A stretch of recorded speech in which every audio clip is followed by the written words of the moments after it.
Okay, I am fine. Look at how it just adapted real quick.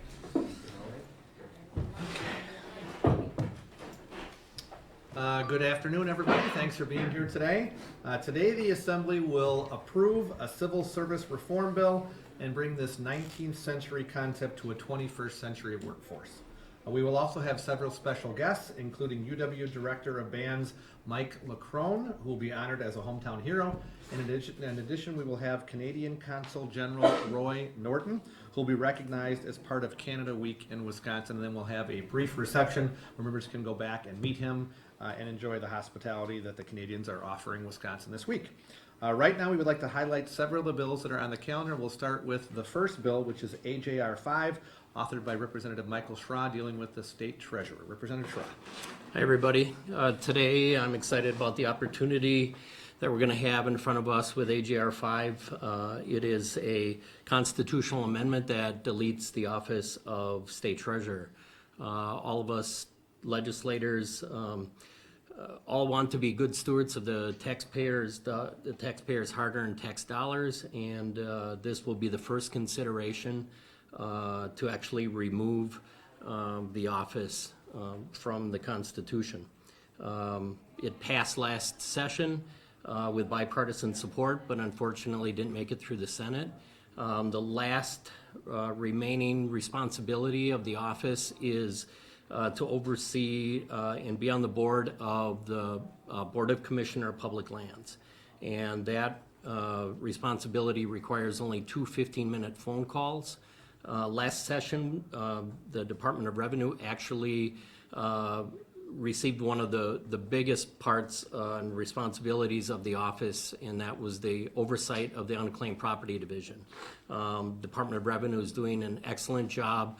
They ramped up and actually are returning even more money to taxpayers than the department or than the state treasurer's office was able to do. So I'm looking forward to having bipartisan support today on this bill, and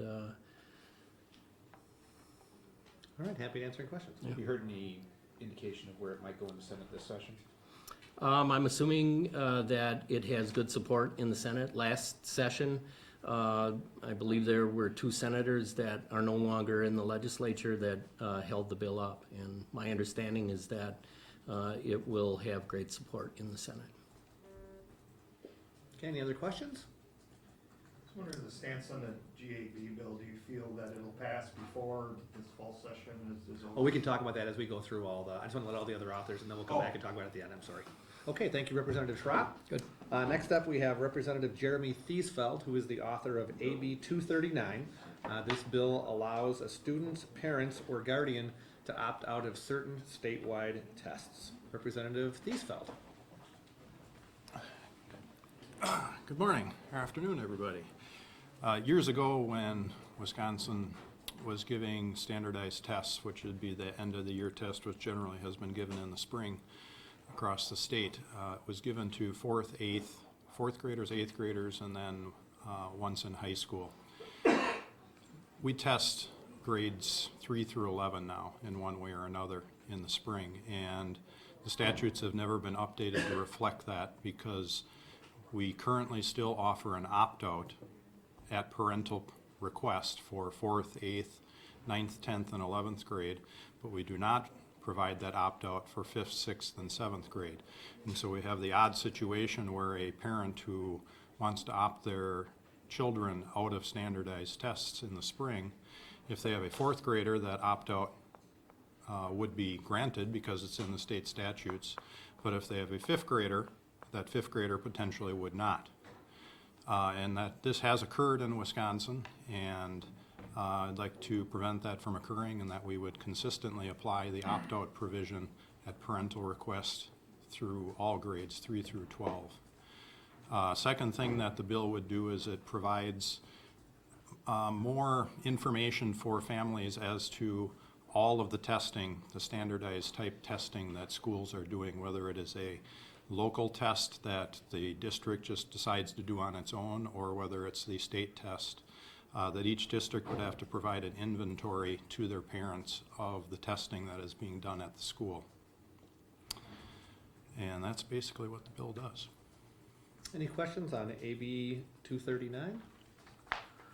So you still have to remain within that under federal law, 95% participation rate, correct? Well, that's a good point. I'm glad you mentioned that. The third thing that the bill does is that the 95% provision would not be able to be used against the schools on the report cards if they did not reach that. Now, I don't anticipate that happening. In this past year, we had probably the strongest opt-out movement we've had in Wisconsin in history, and it was across the country as well, and we still tested between 97 and 98%. What happens if you violate that federal minimum? That is an open question. There have been districts that have not reached that percentage in various areas of the country, and nothing has happened. And so, considering what the President of the United States said a couple days ago, where he came out publicly and said that we are testing too much, I would suspect that probably there would not be anything done about it, because it seems we're headed the direction of less testing. And obviously, there's nothing in this bill that would discourage testing. It just, once again, gives parents the option. So I'm sure most parents all across the state will choose to have their parents tested so they know how well they're doing in school, but we just don't want to have it be a mandate. Correct. Okay, thank you very much. Next up, we have Representatives Todd Onstead and Samantha Kirkman, who are going to talk about the bill that they are co-authoring in response to incidents where children or pets are left in hot cars. This provides an exemption from civil liability for forcibly entering a vehicle under certain circumstances. I'll just scoot over and go. Thank you, Mr. Speaker. It's great to be here and talk about Assembly Bill 308. 308. I got a couple up today. With regards to the Good Samaritan Bill. And this was really brought to our attention through a local alderman in the city of Kenosha, Rocco Lamacchia, and then working with our local police chief, Chief Morrissey. We brought this bill forward to really highlight the problem of, somebody leaves a child or a pet in the car on those hot days, and they want to do something and act quickly. So again, with the police chief's recommendation, we added the call 911 first and alert the authorities to get attention, and law enforcement and the EMS there quickly, and then to break into the car. Sure. Well, thanks Representative Kirkman. Also, thanks to Speaker Voss for the opportunity to be here today and speak about the bill. As Representative Kirkman said, this came as a resolution from the Kenosha City Council, which was a unanimous resolution to take a look at the problem. And the problem is real. 23 kids this year have died as a result of heat stroke, because of this exact same situation. And that's actually, fortunately, down from the last couple of years. So we think that this kind of provides an avenue and also takes that couple of seconds away from somebody who's thinking about whether or not they should do something. And I would really like to say that this has truly been a great bipartisan effort. All of the Kenosha representatives have signed on to the bill. I really want to thank Representative Kirkman for co-authoring and the work that we've done. And as Representative Kirkman said, the Chief of Police of Kenosha, John Morrissey, really was instrumental in helping with some of the final language. So we look forward to passage today and moving on to the Senate, and hopefully we can get this bill signed. I just want to add, it's been a great opportunity to work with Todd and Peter on this bill. And actually, Representative Hasselbein, she doesn't know this, but she gave testimony last session about a case that happened here in the Milwaukee or the Madison area, where a child was left in the car, and some of the most heart-wrenching testimony that I've ever heard in my time in the legislature. And so, really, when they came forward with this bill idea, I had some questions. We tightened it up a little bit, and again, working with the police chief, I think we got to a product that really is good for everybody. Good. Any questions? Did you say 23 children have died? 23 children have died in the United States this year as a result of the heat stroke, and the numbers for 2014 were 31, and in 2013 there was 44. And this doesn't count the countless number of pets as well, so we think this is really an important bill. I know it exempts you from civil liability. I'm assuming your insurance company, if you're breaking into someone else's car, could still raise your rates as a result. I know it's just a technical question, but. I would hope that my insurance company wouldn't do that. I have a pretty good driving record. I mean, when somebody, it'd be the vehicle where the child was left, so I'm assuming the person or the pet was left. In those cases, I think they would want you to. This just prohibits that. You mentioned pet, this still applies to pets as well as children? Yes. It does. And where'd you get that 23 kids number from? I can leave you the sheet. The sheet comes from the heat stroke deaths of children in vehicles by Jan Null, CCM, Department of Meteorology and Climate Science, San Jose State University. And this was as of September 24th of 2015. And I think since that time period, I've come across at least one or two others that have unfortunately died. Okay, thank you very much. Appreciate you guys coming in today and working together on this topic. The next bill we have is Representative Tyler August, who has a bill dealing with car sharing organizations. It is AB 322 on today's calendar.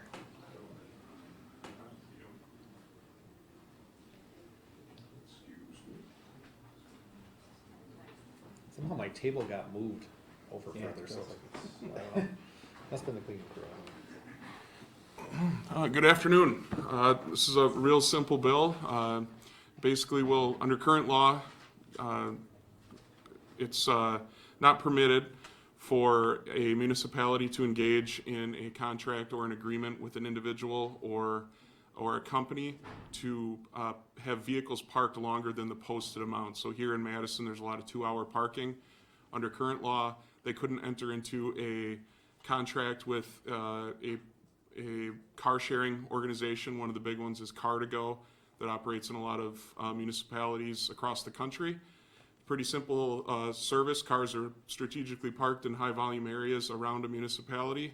Users will open their app and it will show them on a map where there are vehicles available for use for rent.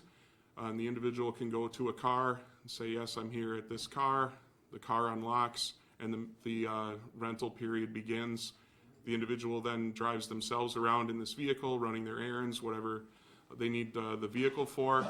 And then at the conclusion, they park it in and say on their app that they're done and it's over. They leave the car parked for the next user to use. This bill will allow municipalities, not require, but allow municipalities to enter into these sorts of agreements so that vehicles can be left in areas designated by the city in those areas for longer than the posted parking limits. So it's just another transportation option for folks who maybe don't own a car, don't feel that they need a car all of the time, but that public transportation isn't always the answer for them. It's much like here in Madison, we have the red bikes that are all around the city that are available for rent and that you can drop off at any other station. It's very similar, only with vehicles. So it's a pretty simple bill overall, and happy to take any questions on it. Is any city using these services yet? Not in the state of Wisconsin because of the state law. It's obviously vehicles, they can't be guaranteed that another user is going to need that vehicle within a 2, 4, 6, 8 hour time period, so they need some flexibility of how long they can leave that vehicle there. But the Car2Go, I know, has had some conversations already with the city of Madison, who supports this bill, about bringing that type of service here to the city of Madison. How long have these services been around in the country? Not real long. It's still a pretty new service. Right now, Car2Go, I know for sure they operate in Washington D.C. because I've seen them there. But it's still a new and upcoming market, and a lot of states and municipalities are kind of have to adjust their laws and ordinances to accommodate this type of situation with vehicles parking on the public roads. What state law makes it illegal for municipalities under this agreement? I'd have to check on the exact statute for you, but it's basically says what I said at the beginning, that it just prohibits municipalities from being able to enter into different time zones other than the ones that are already posted, the 2-4 hour limits, things like that. So was that recent or long? It seems like it's been around quite a while. So this is it's one of those things where it's never really been an issue because this technology really didn't exist until recently. So as technology evolves, it's our job to make sure that our statutes evolve along with it. Does anything require that they have to offer the same type of contract to any car sharing program that comes into the city? No, that would be up to each individual municipality. We just say that we just allow them to have these agreements. They would be able to determine if one company is enough or if they need to have 3 or 4. Anything else? Okay, All right, thank you great, very much, thank you. Tyler. Next up is AB 362. Representative Rob Brooks has a bill which would allow for the consolidation of multiple county health departments.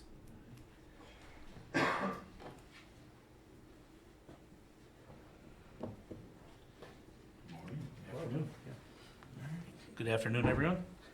AB 362 is a pretty simple and straightforward bill, but it's important to a lot of the counties and cities across the state as it grants multi-jurisdictional health departments with greater flexibility in allowing them to determine the cost allocation or split that they're for their different departments, not just on equalized value, but on a per capita or population basis. So back in my district, Ozaki in Washington County, I was the county board chairman there for 10 years. We were never able to strike a deal with Washington County because of the cost allocation based on equalized value.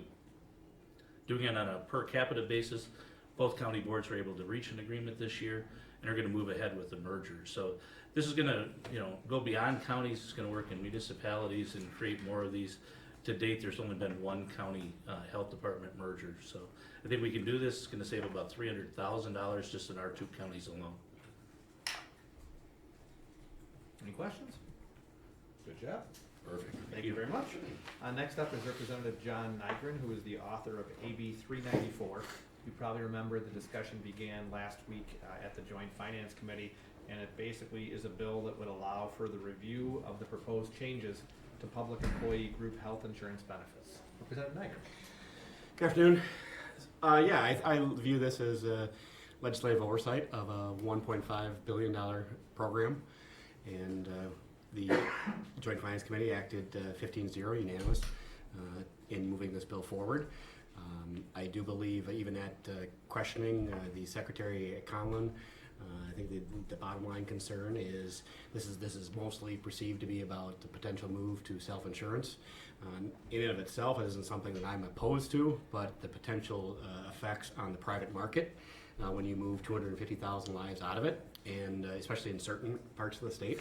Even Secretary Conlon acknowledged that could have disruption, a lot of changes to the private market based on something so significant. So it's something that the legislature as a whole should be involved in the conversation, and that's why we're moving this bill forward.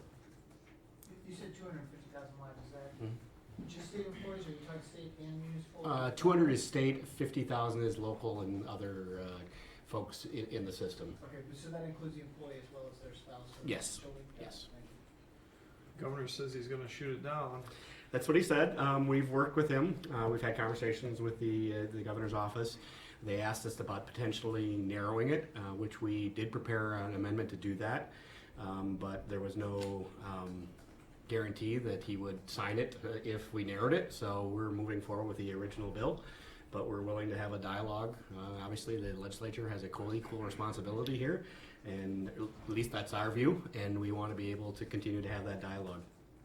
If you were to veto it, would you be willing to hold a veto override vote, and are you confident you have the votes? I think that's a question for the speaker, but I can tell you personally, I believe that this is a discussion we should have. So regardless of the governor vetoing it, I believe in what I believe. Right, and I think it's fair to say we do not pass bills hoping that the governor is going to veto them. So we've already had good discussions, as Representative Nygren said. I think that we will ultimately be able to come to some sort of relief where the legislature and the executive branch each have their powers preserved. But this is one of those topics where it is truly not at all a partisan topic. It is simply a matter of separation of powers, that if we are going to make major changes in state policy dealing with the way that we deal with the private health insurance market, the legislature should be involved. So my hope is that he will, come around to our way of thinking in one way or another. If not, we always reserve the right to bring it up. And once again, I bet you it'll pass in a very bipartisan, if not unanimous way today. And hopefully that sends a good, strong signal about why negotiating is better than trying to opt for a veto override. The group insurance board is scheduled to meet within about 3 or 4 weeks to take on some possible changes. Do you anticipate this legislation being in place by then? What's your time frame on that? Well, I can't necessarily have a crystal ball for what the Senate schedule is, but I know the Senate is committed to moving this, and I think that they're probably going to be back on the floor by then. I think it will be in place, but I have no guarantees. Is is it your plan to still have finance meet this week on the roads funding, or what's your timeline on that? We don't have a date scheduled yet, but it's going to be in the next 10 days. We're working on people's schedules. Okay, thank you very much, Thank you. Representative Nygren. Next up, we have SB 81, authored by Representative Dale Coinga. The bill limits the ability of municipalities to create new occupational licenses to try to fence people out of the private marketplace. Representative Coinga. All right, thank you, Mr. Speaker. Good afternoon. Yeah, like the Speaker said, what this does is allow pretty much right to work. 2.0, it allows people that have a certain skill to do that skill in a municipality or county without having laws that prohibit that. The best example of that is the city of Milwaukee had a law for photographers, saying photographers had to register with City Hall, pay a fee, go through a registration process. If every single municipality did that, that photographer would be doing a lot of paperwork and pay a lot of fees, which takes people that just simply want to work and makes them deal with bureaucracy as opposed to working. So essentially it says that no longer will cities and counties be regulating occupational licensing that they already don't do as of today. And then also, if the state already regulates that profession, there's no reason for counties and cities to regulate the profession as well. All right, thank you very much. Okay, thank you. Next up, we have Representative Dave Steffen, SB 233.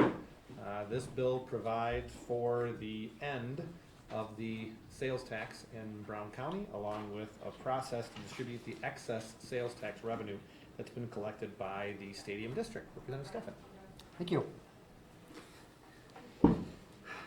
Good afternoon. So as the speaker mentioned, this bill will be final passage that relates to a commitment that was made back in 1999 with this legislature, which provided a framework, a pathway for the people of Brown County to, one, self-impose a sales tax on themselves, but most importantly to save Lambeau Field and save the Green Bay Packers. At the time, back in the 50s, when it was created, it was only about 30,000 person capacity. That obviously did not meet the needs of current NFL standards. It was an outdated, outmoded, and under-maintained facility that required a tremendous amount of investment. Roughly $300 million of public money was invested into the stadium between 2000 and 2015. So there was a sales tax that was in place. It expired on September 30th, 2015.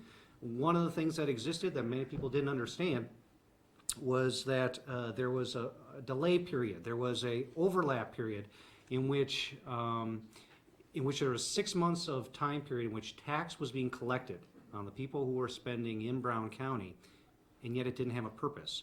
All the bonds have been paid for. All the maintenance and operations funds that were necessary to maintain Lambeau Field through the end of the lease, 2031, have been satisfied. However, the DOR hasn't done a lot in terms of turning off spigots of this kind in the past. And what happened is there was actually 6 months of extra revenue that was flowing into a bucket, into an account that was unencumbered.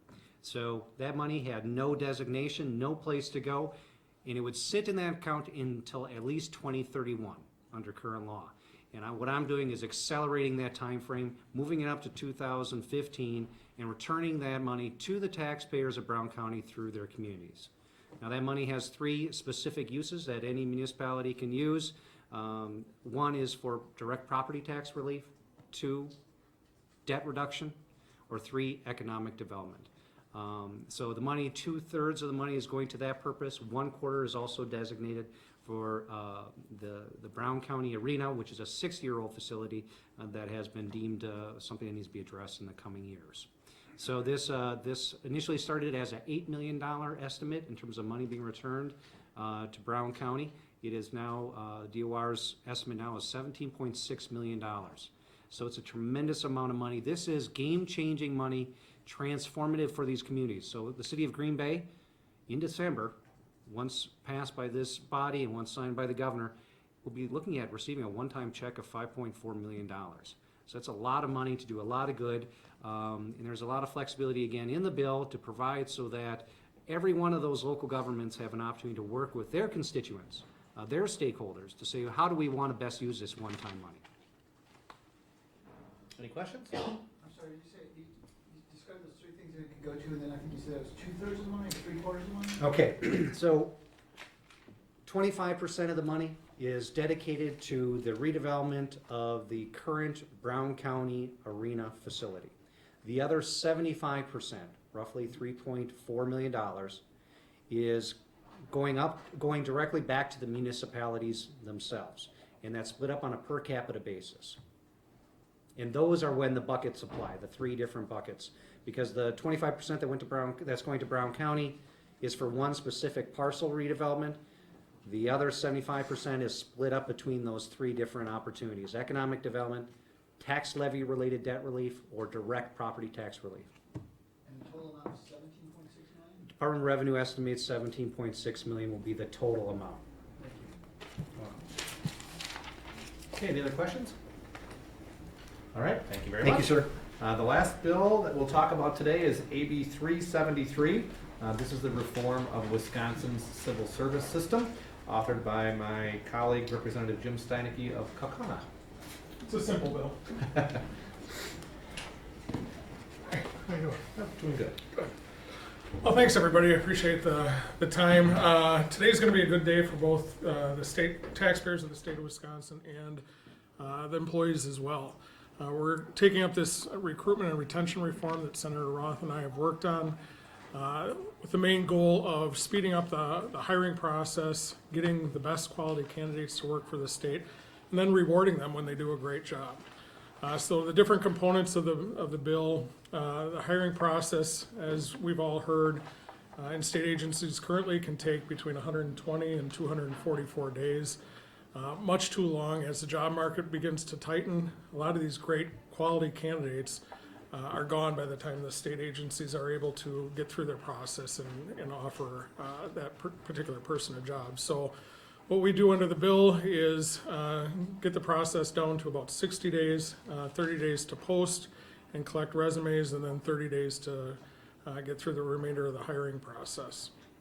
Then as far as retention, one of the biggest things that we've heard through agencies is the ability to keep good quality people. Merit pay is a big part of that, a big part of being able to keep good quality people. So Senator Roth and I put a $6 million appropriation in there for merit pay.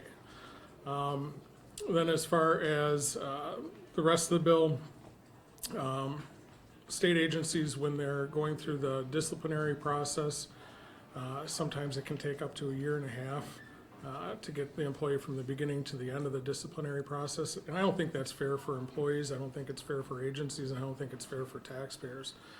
So we streamline that, get that process down to about 6 or 7 months. It gives the agencies an ability to move people out that aren't living up to their expectations. And also it allows employees who feel like they've been wrongly terminated or wrongly disciplined to get through that appeals process faster.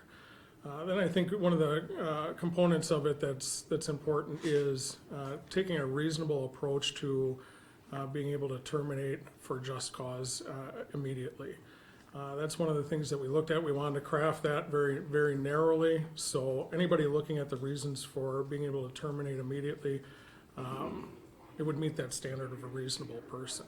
So if you're found to have stolen state property, viewed pornography on your state computer, sexually harassed somebody at work, a number of other, committed a crime that's substantially related to what you do, then you could be terminated immediately under our bill. But one of the main goals of this bill, again, is to just attract the best and the brightest to work for the state. And that's where we differ a little bit from the Senate on the ban the boxes you guys have heard over the course of the last few weeks. I think it's very important to keep that in the Assembly bill. We want the best and the brightest working for the state. We don't want to presuppose who those people are. So coming in, we want everybody to have an equal opportunity to have their resume seen, to be scored, and get to the interview process, regardless of what might have happened in their past, but more based on qualifications than anything else. So I'm happy to take any questions if anybody has any. It says Senate won't take that up until January. Are you okay with that timeline? Yeah, I'm fine with that. And are they, I mean, from what you've seen, are you willing to let that ban the box provision go if that's just a deal breaker for the Senate? It's my preference not to, but we're not gonna let any single provision, spell, the death of this bill, so we'll work with the Senate on that as we go forward, but, we hope to see support for that in the Senate as well. Do you think the loss of collective bargaining rights has been an inhibitance in attracting the best and the brightest to the state employment? That's not something that I've heard from state agencies at all, so that'd be probably a better question for them. Do you have a problem with the other amendment that the Senate put on, the audit?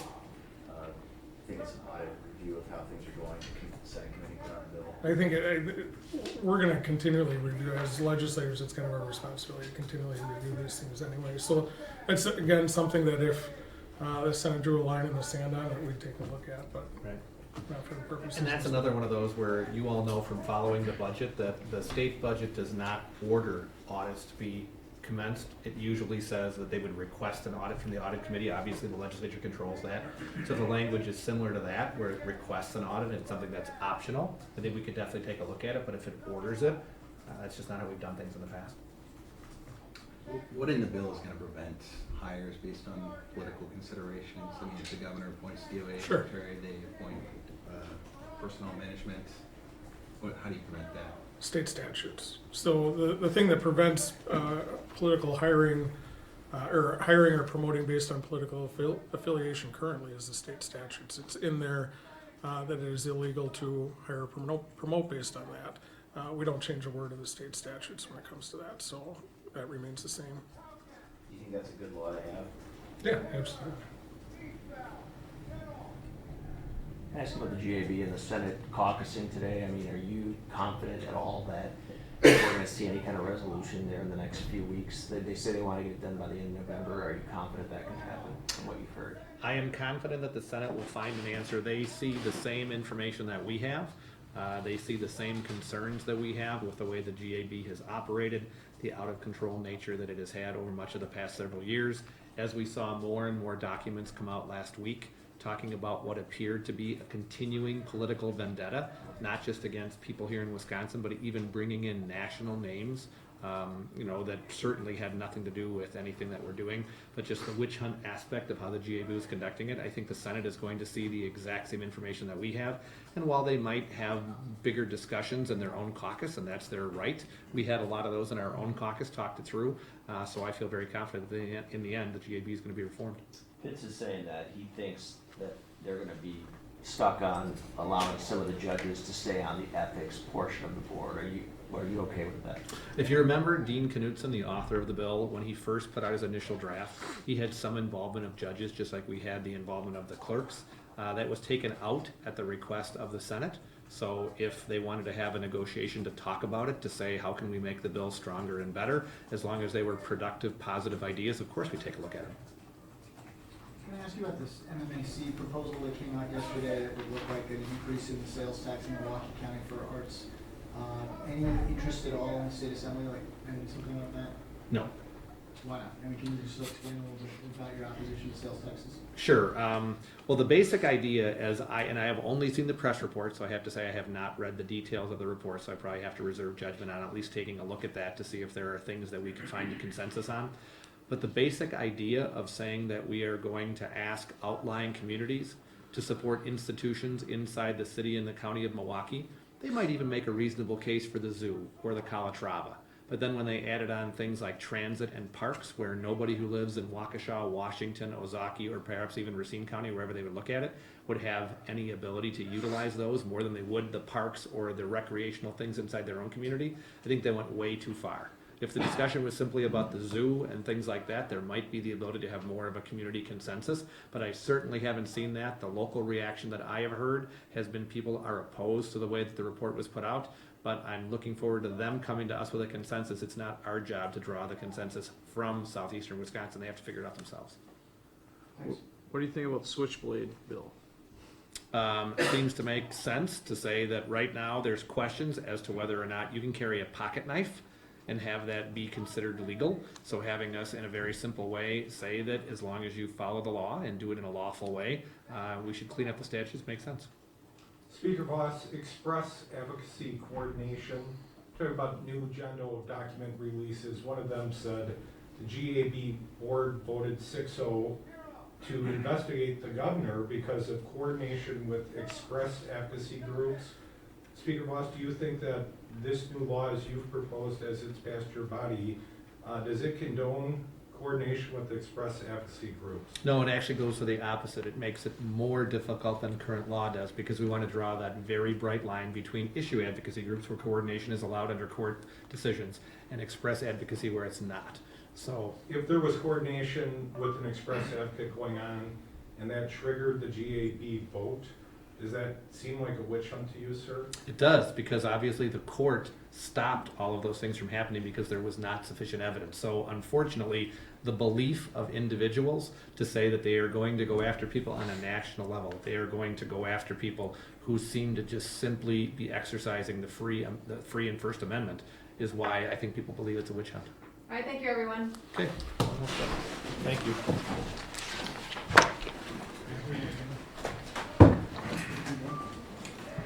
Excuse me. Thanks, guys.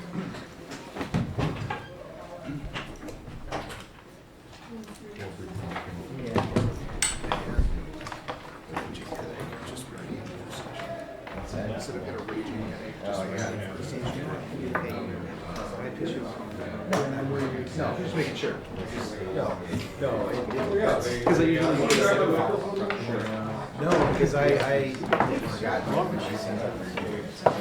Is it, because it doesn't show like the email. Is it on your Bryce, this is yours, right? Okay. Yeah, I'm just curious, because it didn't.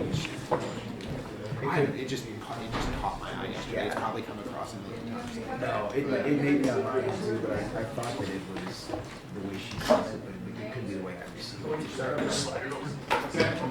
Thanks, Jim. Yep, I December 1st. Okay. So after I'm going through Thanksgiving or something like that, and then. Well, it'll be good for them too, to see fall sessions of it. Yeah, right, yeah. I was nice to everybody. So is Vogel there for the end of November? What's that? Is Vogel there for the end of November? Yes, yeah.